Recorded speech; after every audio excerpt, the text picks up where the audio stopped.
প্রিয় শিক্ষার্থীরা, আজকে আমরা আলোচনা করব যে কিভাবে অর্থনীতি প্রথম পত্রের যে পূর্ণ প্রতিযোগিতামূলক বাজার সেটারই 3টা চিত্র আমরা অঙ্কন করব এবং সহজে অঙ্কগুলো আমরা সমাধান করতে পারবো। তাহলে চলো একদম শুরু থেকে শুরু করা যাক। আসসালামু আলাইকুম প্রিয় শিক্ষার্থী, আজকে আমরা অর্থনীতি প্রথম পত্রের 4র্থ অধ্যায় বাজার নিয়ে আলোচনা করব। আমাদের আলোচনা হবে পূর্ণ প্রতিযোগিতামূলক বাজার নিয়ে। তাহলে দেখো, বাজার নিয়ে আলোচনা করতে গেলে আগে আমাদের জানতে হবে বাজার কাকে বলে। তাহলে আমরা সংজ্ঞা থেকে শুরু করি। বাজার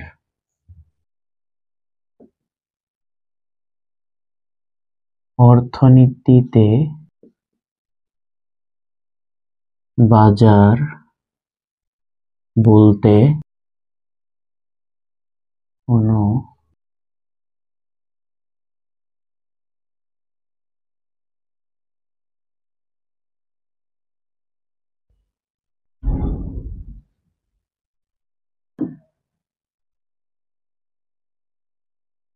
ক্রেতা ও বিক্রেতার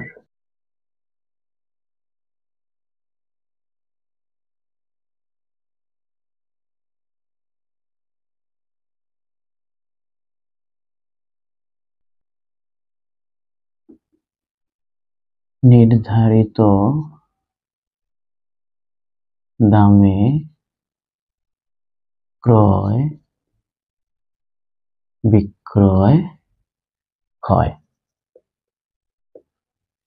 তাহলে অর্থনীতিতে বাজার বলতে কোনো পণ্যকে বোঝায় যা ক্রেতা ও বিক্রেতার দর কষাকষির মাধ্যমে নির্ধারিত দামে ক্রয় বিক্রয় হয়। তাহলে বাজার বলতে কোনো স্থানকে বোঝায় না, বরং একটা দ্রব্যকে বোঝায়। আমরা এখন চলে যাব মূল আলোচনায়।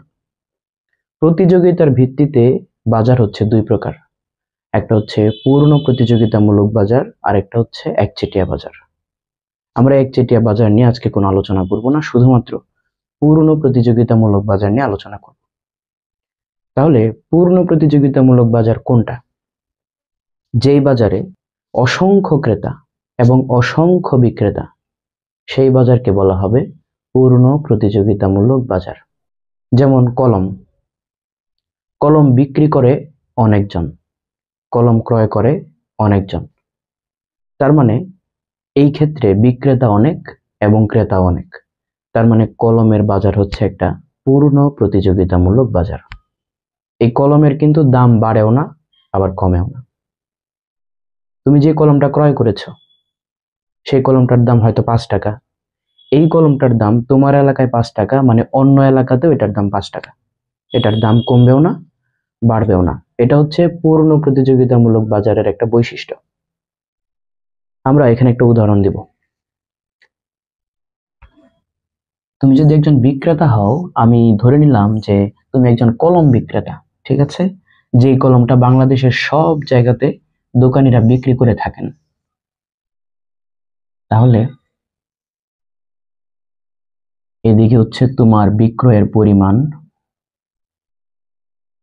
তুমি যে পণ্যটা বিক্রি করতেছো সেটার হচ্ছে দাম।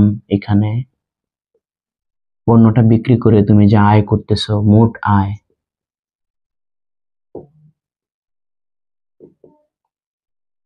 আর এটার হচ্ছে গড় আয়।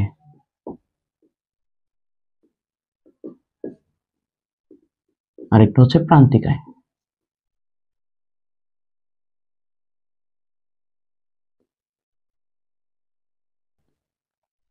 মোট আয় টোটাল রেভিনিউ, গড় আয় এভারেজ রেভিনিউ, আর প্রান্তিক আয় হচ্ছে মার্জিনাল রেভিনিউ। এখন খেয়াল করো, তুমি যে পণ্যটা বিক্রি করতেছো সেই একটা পণ্যের দাম হচ্ছে 5 টাকা। যেহেতু এই বাজারটা হচ্ছে পূর্ণ প্রতিযোগিতামূলক বাজার, তাই তুমি দ্রব্যটার দাম পরিবর্তন করতে পারবে না। যখন তুমি 2টা দ্রব্য বিক্রি করবা তখনও কিন্তু সেগুলোর দাম 5 টাকা করেই। যখন তুমি 3টা বিক্রি করবা তখন কি দামের পরিবর্তন হবে? হবে না। তার মানে তখনও 5 টাকা। যখন তুমি 4টা বিক্রি করবা তখন দাম কত? তখনও 5 টাকাই থাকবে, দামের কোনো পরিবর্তন হবে না। এটাই হচ্ছে পূর্ণ প্রতিযোগিতামূলক বাজারের একটা প্রধান বৈশিষ্ট্য। এখন খেয়াল করো, আমরা মোট আয় নির্ণয় করব। টিআর নির্ণয়ের সূত্রটা হচ্ছে পি ইন্টু কিউ। এটা করলেই টিআর নির্ণয় হয়ে যায়। তাহলে দেখো, পি আর কিউ যদি আমরা গুণ করি তাহলে হচ্ছে 5, 5 দুগুণে 10, 3 5-এ 15, 4 5-এ 20। এখন আমরা নির্ণয় করব এ আর। এ আর নির্ণয়ের সূত্রটা হচ্ছে টি আর ডিভাইডেড বাই কিউ। তাহলে আমরা টি আর আর কিউ কে ভাগ করব। যদি আমরা এই দুইটাকে ভাগ করি তাহলে হবে 5, এই দুইটাকে ভাগ করলে হবে 5, এই দুইটাকে ভাগ করলে হবে 5, এই দুইটাকে ভাগ করলে হবে 5। এখন দেখো, আমরা বের করব প্রান্তিক আয়। প্রান্তিক আয় বের করার সূত্রটা হচ্ছে M R equal delta T R divided by delta Q. কিন্তু আমরা সহজে বের করার জন্য এই সূত্রটা আপাতত ব্যবহার করছি না। আমরা টি আর প্রথমে যেটা পেয়েছি সেটাই লিখে ফেলবো। তারপর নিচেরটা থেকে উপরেরটা বিয়োগ করে দেব। তাহলে 10 থেকে 5 গেলে 5, 15 থেকে 10 গেলে 5, 20 থেকে 15 গেলে 5। আমরা সহজে বের করে নিলাম। এখন আমরা এই সিদ্ধান্তে আসতে পেরেছি যে দ্রব্যটার দাম স্থির থাকার কারণে এটার যে গড় আয় সেগুলোও স্থির এবং প্রান্তিক আয় সেগুলোও স্থির। তাহলে এখন আমরা চিত্র অঙ্কন করব। চিত্র অঙ্কন করে দেখব যে আসলে রেখাটা কেমন দেখায়। আমরা এই রেখাটা অঙ্কন করব, এই রেখাটা অঙ্কন করব, আর এই রেখাটা অঙ্কন করব। আমি এই পাশে অঙ্কন করে দিচ্ছি যাতে আমরা সহজেই এইটা এবং চিত্রটা পাশাপাশি পেয়ে যাই। তাহলে দেখো, এই পাশে দিলাম হচ্ছে পরিমাণ, এই পাশে দিলাম হচ্ছে আমরা যেই রেখাগুলো অঙ্কন করব। কি কি রেখা? পি রেখা, এ আর রেখা, আর হচ্ছে এম আর রেখা। P A R M R. তাহলে দেখো, পরিমাণটা আমরা আগে এখানে লিখে নিই। 1 2 3 4। 1 2 3 4। তাহলে প্রথমে অঙ্কন করব দাম রেখা। দাম এখানে কত পর্যন্ত আছে দেখো, 5, সবগুলোই 5। তাহলে 5, তাহলে আমরা শুধুমাত্র এই 5 পর্যন্ত নিয়ে নিলাম। এখন দেখো, যখন পরিমাণ 1 তখন দাম হচ্ছে 5, যখন পরিমাণ 1 তখন দাম হচ্ছে 5, অর্থাৎ এই বিন্দু, নাম দিলাম এ বিন্দু। যখন পরিমাণ 2 তখন দাম হচ্ছে 5, যখন 2 তখন 5, এটার নাম দিলাম বি বিন্দু। যখন 3 তখনও 5, এটার নাম দিলাম সি বিন্দু। যখন 4 তখনও 5, তাহলে এটার নাম দিলাম ডি বিন্দু। তাহলে দেখো, এই পি রেখাটা, এই রেখাটা যে অঙ্কন করলাম এটা কি রেখা? পি রেখা। তাহলে পি রেখা কিন্তু ভূমি অক্ষের সমান্তরাল হয়ে গেছে। তাহলে আমরা বুঝলাম যে পূর্ণ প্রতিযোগিতামূলক বাজারে পি রেখা ভূমি অক্ষের সমান্তরাল হয়। ঠিক আছে, আমরা এখন পরবর্তী যে রেখাটা অঙ্কন করব সেটা হচ্ছে এ আর রেখা। দেখো, এ আর এর মধ্যেও কিন্তু সবগুলা সেম। তাহলে আমরা যদি অঙ্কন করি এ আর রেখা, তাহলে পরিমাণ যখন 1 তখন এ আর হচ্ছে 5, আগের মতোই। যখন 2 তখন 5, আগের মতোই। যখন 3 তখন 5, আগের মতোই। যখন 4 তখন হচ্ছে 5, মানে আগের মতোই। তার মানে হচ্ছে এই যে রেখাটা, এই রেখাটা শুধু পি রেখাই না, এটা এ আর রেখাও। তাহলে আমরা এখন এম আর রেখা অঙ্কন করব। দেখো, এম আর রেখাতেও সেম। তাহলে আমরা বলতে পারি না যে এম আর রেখাটাও ঠিক এইভাবেই যাবে? অর্থাৎ পূর্ণ প্রতিযোগিতামূলক বাজারে পি রেখা, এ আর রেখা এবং এম আর রেখা ভূমি অক্ষের সমান্তরাল। আমরা এই সিদ্ধান্তে উপনীত হয়েছি। তাহলে আমরা বুঝতে পারলাম যে পূর্ণ প্রতিযোগিতামূলক বাজারে দামের পরিবর্তন না হওয়ার কারণে দাম রেখা, এ আর রেখা এবং এম আর রেখা সবগুলো ভূমি অক্ষের সমান্তরাল হয়ে গেছে। আশা করি এইটুক কথা তুমি বুঝতে পেরেছ। তাহলে পরীক্ষার প্রশ্নপত্রে যদি তুমি এরকম কোনো চিত্র দেখতে পাও যেখানে লেখা আছে পি ইকুয়াল এ আর ইকুয়াল এম আর, তখন তুমি চোখ বন্ধ করে বুঝে ফেলবা যে এটা হচ্ছে বাজার থেকে এসেছে এবং এই চিত্রটা হচ্ছে পূর্ণ প্রতিযোগিতামূলক বাজারের চিত্র। তাহলে যেহেতু এখন আমরা চিনতে পেরেছি যে পূর্ণ প্রতিযোগিতামূলক বাজার কেমন থাকে, এটার চিত্র কেমন হয়, এটার সূচি কেমন থাকে, কাকে বলে, তাহলে এখন আমরা চলে যাব মূল আলোচনায়। মানে পূর্ণ প্রতিযোগিতামূলক বাজারের স্বাভাবিক মুনাফা, অস্বাভাবিক মুনাফা এবং ক্ষতি স্বীকার করে উৎপাদন, আমরা এটা সম্পূর্ণ আলোচনা এখন দেখব। তোমাকে আবার মনে করিয়ে দিই, যে বাজারে অসংখ্য ক্রেতা এবং অসংখ্য বিক্রেতা, সেই বাজারকে বলা হয় পূর্ণ প্রতিযোগিতামূলক বাজার। এখন তুমি যদি পূর্ণ প্রতিযোগিতামূলক বাজারের যে পণ্য বা দ্রব্য সেটার উৎপাদনকারী হও, তাহলে তোমার ক্ষেত্রে তিনটা ঘটনা ঘটতে পারে। হয় তুমি অস্বাভাবিক মুনাফা পাবা, অথবা তুমি স্বাভাবিক মুনাফা পাবা, অথবা তোমাকে ক্ষতি স্বীকার করে উৎপাদন করতে হবে। এই তিনটা ঘটনা তোমার ফার্মের সাথে ঘটতে পারে। আমি এখন এই তিনটা ঘটনার জন্য তিনটা চিত্র অঙ্কন করছি, খেয়াল করো।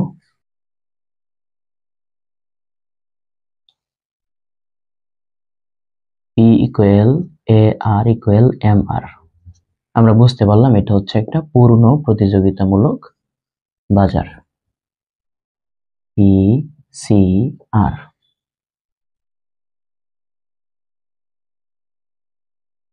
P equal AR equal MR। PCR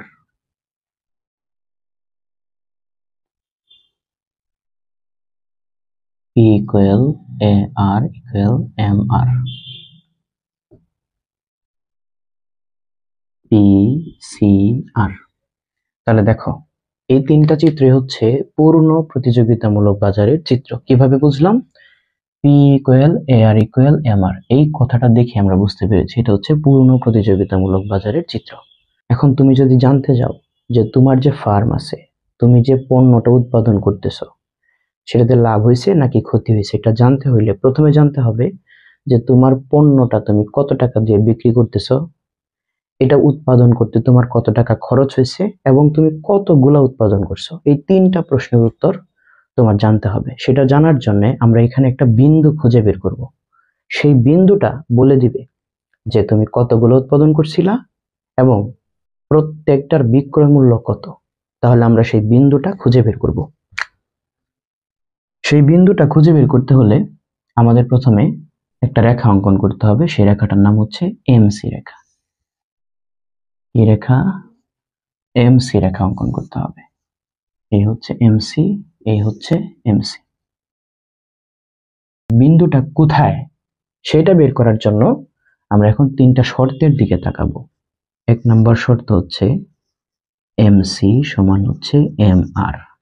দুই নম্বর শর্ত হচ্ছে এমসি রেখার ঢাল ইজ গ্রেটার দেন এমআর রেখার ঢাল। তিন নম্বর শর্ত হচ্ছে এমসি রেখা এমআর রেখাকে নিচের দিক থেকে ছেদ করে উপরে উঠবে। এই হচ্ছে তিনটা শর্ত। আমরা দেখি যে এই তিনটা শর্ত কোথায় পালিত হয়েছে। খেয়াল করো, এটা হচ্ছে এমসি রেখা আর এটা হচ্ছে এমআর রেখা। তাহলে দেখো, প্রথম শর্ত এমসি সমান এমআর, তাহলে এমসি আর হচ্ছে এমআর এইখানে মিলিত হয়েছে, তার মানে প্রথম শর্ত পালিত হয়েছে। দুই নম্বর শর্ত হচ্ছে এমসি রেখার ঢাল এমআর রেখার ঢালের চেয়ে বড় হবে।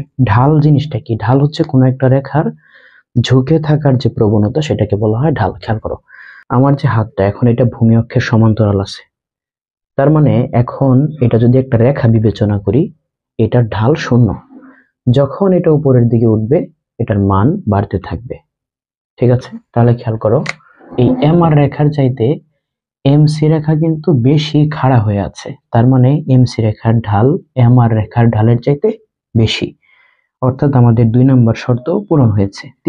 3 নম্বর শর্তটা দেখো, এখানে লেখা আছে এমসি রেখা এমআর রেখাকে নিচের দিক থেকে ছেদ করে উপরে উঠবে। দেখো এমসি রেখাটা কিন্তু এমআর রেখাকে নিচের দিক দিয়ে ছেদ করে উপরে উঠেছে, তাহলে তিনটা শর্তই পালিত হয়েছে। সুতরাং এই বিন্দুটা হচ্ছে আমাদের ভারসাম্য বিন্দু। আমি বলেছিলাম আমরা তিনটা উত্তর খুঁজছি। প্রথম উত্তর হচ্ছে যে আমি কত টাকা দিয়ে বিক্রি করেছি, তাহলে আমি একটা দাম ধরে দিলাম, আমি বিক্রি করেছি 20 টাকা দিয়ে। এবং কতগুলো উৎপাদন করেছি সেটার উত্তর আমি দিয়ে দিলাম, আমি উৎপাদন করেছি মনে করো 30টি। তাহলে আমরা একটা বিন্দুর মাধ্যমে দুইটা উত্তর পেয়ে গেছি। তাহলে এখানে যে ঘটনাটা ঘটেছে সেগুলো আমি এখানেও দিয়ে দিচ্ছি। এখানে হচ্ছে 20, এখানে হচ্ছে 30, এইখানে হচ্ছে 20 আর এইখানে হচ্ছে 30। এখন আমরা এই যে পণ্যটা, তোমার যে পণ্যটা সেটার দাম পেয়ে গেছি। তুমি বিক্রি করছো কত টাকা দিয়ে? 20 টাকা দিয়ে। আর উৎপাদন করছো কয়টা? 30টা উৎপাদন করছো। কিন্তু তোমাকে যদি এখন জিজ্ঞেস করি যে তোমার এখানে মুনাফা কত হয়েছে, তুমি কি বলতে পারবা? তুমি বলতে পারবা না, কারণ তুমি জানো না যে এটা উৎপাদন করতে কত টাকা তোমার খরচ হয়েছে। আমরা এখন এই খরচটা বের করব। খরচের রেখা হচ্ছে এসি রেখা। আমরা এখন এসি রেখাটা দিব। খেয়াল করো, খরচটা যদি তোমার বিক্রয়ের চাইতে কম হয় তাহলে তোমার মুনাফা হবে। এই যে আমি এখানে দিলাম খরচ, এসি রেখা। এসি রেখা দ্বারা কি বোঝাবে? খরচ বোঝাবে। খেয়াল করো, এইখানে মিলিত হয়েছে, তুমি এইখান থেকে রেখাটা টেনে এইখানে নিয়ে আসবা। তাহলে আমি ধরে নিলাম যে তোমার খরচ হয়েছে 15। তাহলে আমরা খুব সহজে বুঝতে পারতেছি, যেহেতু আমার খরচ কম, বিক্রয়ের পরিমাণটা বেশি, সুতরাং আমার মুনাফা হয়েছে। আমি নাম দিলাম, ভারসাম্য বিন্দুর নাম দিলাম ই, আর এই বিন্দুটার নাম দিলাম এফ। এখন আমি অঙ্ক করে দেখব যে আমার কি আসলে লাভ হয়েছে নাকি হয়নি। আমি অঙ্কটা এখানে করে দিচ্ছি। দেখো, মুনাফা সমান হচ্ছে মোট আয় বিয়োগ মোট ব্যয়। তুমি চাইলে সংক্ষেপে লিখতে পারো total revenue minus total cost. এটা বের করার সূত্র হচ্ছে পি ইন্টু কিউ মাইনাস, এটা সূত্র হচ্ছে এসি ইন্টু কিউ।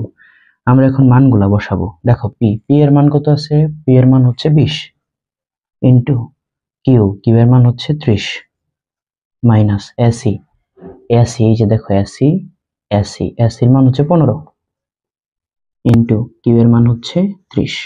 তাহলে আমরা যদি গুণ করি 3 দুগুণে 6, 600 বিয়োগ এটা গুণ করলে হবে 450, তাহলে থাকবে হচ্ছে 150। তাহলে বুঝতে পারলাম যে এখানে আমাদের মুনাফা হয়েছে। এই মুনাফাটাকে বলা হবে অস্বাভাবিক মুনাফা। অস্বাভাবিক মুনাফা। এখন দেখবো যে এখানে কি হয়। দেখো, প্রথমে তো আমরা খরচটা কমিয়ে দিয়েছিলাম, এখন খরচটা বাড়িয়ে দিব। তাহলে খরচ যদি বাড়াই তাহলে কি হয়? দেখো, খরচ বাড়ালে অবশ্যই আমার আয় কমে যাবে। এসি, দেখো এসি রেখা এখন এই ভারসাম্য বিন্দু দিয়ে প্রবেশ করেছে। তাহলে কি হয়েছে সেটা একটু দেখি, আমরা অঙ্কটা করি। মুনাফা সমান হচ্ছে মোট আয় বিয়োগ হচ্ছে মোট ব্যয়। তাহলে মোট আয় টি আর মাইনাস টি সি। টি আর এর সূত্র হচ্ছে আগের মতোই P into Q minus AC into Q. P এর মান কত? পি এর মান হচ্ছে 20 ইন্টু কিউ এর মান হচ্ছে 30 মাইনাস এসি ইন্টু কিউ। এসির মান কত? দেখো, এটা হচ্ছে এসি এখানে লেগেছে, তাহলে এসি হচ্ছে 20 ইন্টু কিউ এর মান তো আগের মতোই 30। তাহলে সমান, আমরা যদি গুণ করি তাহলে হবে হচ্ছে 600 বিয়োগ 600, অর্থাৎ আমাদের মুনাফা হয়েছে 0। এটাকে বলা হবে স্বাভাবিক মুনাফা। ঠিক আছে, এখন তোমার প্রশ্ন থাকতে পারে যে স্যার এখানে স্বাভাবিক মুনাফা কিভাবে হলো? স্বাভাবিক মুনাফা হওয়ার কারণ হচ্ছে তুমি একজন উৎপাদনকারী, তুমি এখানে শ্রম দিয়েছো, সময় দিয়েছো, তোমার যে লেবাররা আছে তাদের বেতন দিয়েছো, বিদ্যুৎ বিল দিয়েছো, সকল ধরনের খরচ তুমি বহন করেছো। তাহলে তোমার যে শ্রমটা আছে সেই শ্রমের মূল্য, সময়ের মূল্য এবং যে বিনিয়োগটা তুমি করেছো সেই বিনিয়োগের সকল মূল্যই কিন্তু এই খরচ। তাহলে সব মিলে তোমার খরচ কত হয়েছে? 600। সেই টাকা কিন্তু তুমি তুলে ফেলছো, এই জন্য এটাকে বলা হয় স্বাভাবিক মুনাফা। তাহলে আমরা এখানে লিখি স্বাভাবিক মুনাফা। আচ্ছা, এখন আমরা দেখব যে ক্ষতি স্বীকার করে কিভাবে একটা ফার্ম উৎপাদন পরিচালনা করে। খেয়াল করো, এখন আমরা খরচ বাড়িয়ে দিব। এই যে খরচ বাড়িয়ে দিলাম, এটার নাম হচ্ছে এসি রেখা। তাহলে এখানে ধরে আমরা উপরের দিকে নিলাম, যেখানে এটা স্পর্শ করলো সেইখান থেকে এখানে টানবো, এটার নাম দিলাম হচ্ছে 25। তাহলে এখন আমরা যদি অঙ্কটা করি তাহলে দেখো কি হয়। মুনাফা সমান হচ্ছে মোট আয় বিয়োগ হচ্ছে মোট ব্যয়। তাহলে মোট টি আর মাইনাস টিসি। টি আর এর সূত্র হচ্ছে পি ইন্টু কিউ মাইনাস টিসির সূত্র হচ্ছে এসি ইন্টু কিউ। তাহলে দেখো আমরা একটু বসাই মানগুলো। এটার নাম দিলাম এ বিন্দু, এটার নাম দিলাম হচ্ছে এফ বিন্দু। দেখো, তাহলে প্রথমে আমরা পি এর মান বসাবো। পি কত? 20 ইন্টু কিউ, কিউ এর মান হচ্ছে 30 মাইনাস এসি, এসির মান হচ্ছে 25 ইন্টু কিউ এর মান হচ্ছে 30। তাহলে কত হবে? 600 বিয়োগ 750, অর্থাৎ মাইনাস 150। তাহলে বুঝতে পারলাম যে এইখানে তোমার মুনাফা আসে নাই, কি এসে গেছে? তোমার এখানে সবটা ক্ষতি এসে গেছে। ক্ষতি হচ্ছে মাইনাস 150। এখন প্রশ্ন হচ্ছে তুমি কি উৎপাদন চালিয়ে যাবা নাকি উৎপাদন বন্ধ করে দিবা? তোমার তো ক্ষতি হয়ে গেছে, কি করবা তুমি? উত্তর হচ্ছে তোমাকে আগে জানতে হবে যে এসি রেখা সম্পর্কে তোমাকে জানতে হবে। আমি এখানে বুঝাই দিই। দেখো, এসি, এই এসির কিন্তু দুইটা ভাগ আছে, একটা হচ্ছে এ ভি সি আর একটা হচ্ছে এ এফ সি। তুমি যদি দুইটাকে যোগ করো তাহলে হবে এসি। যেমন মনে করো এ ভি সি হচ্ছে 30 আর এসি হচ্ছে 30। এই দুইটাকে যোগ করলে কত হবে? 60 হবে না? এই 60 হচ্ছে তোমার এসি। এই এ ভিসি দিয়ে বোঝায় গড় পরিবর্তনশীল খরচ আর এ এফ সি দিয়ে বোঝায় গড় স্থির খরচ। তুমি যদি তোমার উৎপাদন প্রতিষ্ঠানে এ ভিসি খরচটা তুলতে পারো তাহলে তুমি উৎপাদন করবা, আর যদি তুমি খরচটা তুলতে না পারো তাহলে উৎপাদন চালানো বন্ধ। আমি আর একটু ক্লিয়ার করি। দেখো, মনে করো এই রেখাটা হচ্ছে এসি রেখা, এই রেখাটা কি? এসি রেখা। তুমি যদি এই রেখাটাকে দুইটা ভাগে ভাগ করো, ভাগ করলাম, এটার নাম দিলাম হচ্ছে এ ভি সি। তাহলে আমি বলতে চাচ্ছি এই নিচের যে অংশটা সেটার নাম হচ্ছে এ ভি সি, তাহলে উপরের অংশটার নাম কি? অবশ্যই এ এফ সি। এই দুইটা মিলে এসি, তাই না? তাহলে এখন খেয়াল করো, এই যে এসি মানে এই সম্পূর্ণটা হচ্ছে আমার এসি খরচ। তাহলে আমি যদি এখানে দুইটা ভাগ করে দিই, এই যে ভাগ করে দিলাম এ ভি সি, তাহলে দেখো তো এই এসি রেখাটা এখানে ক্রস করেছে, তার মানে আমি বলতে পারি যে এইটুক অংশ এইটা হচ্ছে আমার এ ভি সি। আমি ধরে নিলাম এ ভি সি হচ্ছে 15। তাহলে আমার এএফসি কত? এএফসি হচ্ছে এইখান থেকে এইটুক অংশটা হচ্ছে আমার এএফসি। তাহলে দেখি যে আমি কি এভিসি তুলতে পারছি কিনা। দেখো, আমার এভিসির খরচটা কত? 15, কিন্তু আমি বিক্রি করছি কততে? বিক্রি করছি হচ্ছে 20। তার মানে আমি আমার খরচটা উঠাইতে পারছি। যদি এরকম পরিস্থিতি হয় তাহলে আমি উৎপাদন চালিয়ে যাব, তা না হইলে আমি উৎপাদন চালিয়ে যাব না, উৎপাদন বন্ধ। আশা করি বুঝতে পেরেছ। এখন তাহলে উৎপাদন বন্ধ হওয়ার শর্তটা কি সেটা একটু দেখি আমরা। বিক্রয় মূল্যটা এভিসির চাইতে বেশি হয় তাহলে আমরা উৎপাদন চালিয়ে যাব। আর যদি বিক্রয় মূল্যটা এভিসির চাইতে কম হয় তাহলে আমরা উৎপাদন বন্ধ করে দিব। এটা হচ্ছে উৎপাদন চালিয়ে যাওয়ার শর্ত, এটা হচ্ছে উৎপাদন বন্ধ হওয়ার শর্ত। তাহলে এখানে দেখলাম যে আমাদের এইটা কার্যকর হয়েছে। দেখো, বিক্রয়ের পরিমাণটা এভিসির চাইতে বেশি, তার মানে আমরা উৎপাদন চালিয়ে যাব। আশা করি তোমরা বুঝতে পেরেছ। এটা হচ্ছে ক্ষতি স্বীকার করে উৎপাদন। তাহলে আজকে এই পর্যন্তই। আশা করি এই ক্লাসটা তোমার জন্য কিছুটা হলেও কার্যকর হবে। আল্লাহ হাফেজ।